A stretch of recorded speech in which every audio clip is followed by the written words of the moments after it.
நுள்ளிவிலை railway மேம்பால பணிகளை விரைந்து முடிக்க நடவடிக்கை எடுக்க வேண்டும் என்று கன்னியாகுமரி நாடாளுமன்ற உறுப்பினர் விஜய் வசந்த் வலியுறுத்தியுள்ளார்.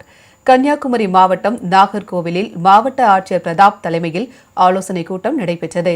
இதில் கலந்து கொண்ட பின்னர் செய்தியாளர்களிடம் பேசிய கன்னியாகுமரி நாடாளுமன்ற உறுப்பினர் விஜய் வசந்த், நுள்ளிவிலை ரயில்வே மேம்பால பணிகளை விரைந்து முடிக்க நடவடிக்கை எடுக்க வேண்டும், ரணியல் ரயில் நிலையத்தை மேம்படுத்த வேண்டும் என்பன உள்ளிட்ட கோரிக்கைகளை வலியுறுத்தியதாக கூறினார்.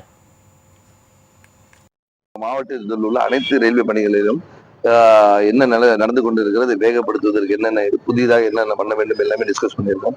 இது முக்கியமாக இந்த நொல்லிவேலை பாலம் வேலைகள் இன்னும் ஆரம்பிக்காத நிலையில் இருக்கும்போது அது உடனடியாக ஆரம்பிக்க வேண்டும்.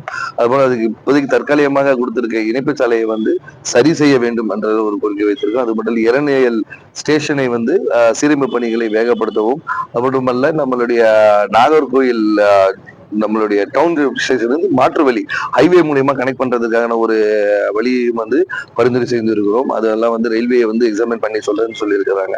அது மட்டுமல்ல பல ஆண்டுகளாக கிட்டத்தட்ட 6-7 அக்வடெக்ஸ் நீர்பார்க்கிறது கனெக்ட் பண்ணாம இருந்திருக்கு. அதையும் வேகமாக முடித்தருவதற்கான எல்லா ஒரு ஆவணையும் செய்ய வேண்டும் என்று கேட்டிருக்கிறோம். அதுக்கு ரயில்வே அதிகாரிகளும் ஒப்புதல் கொடுத்திருக்காங்க.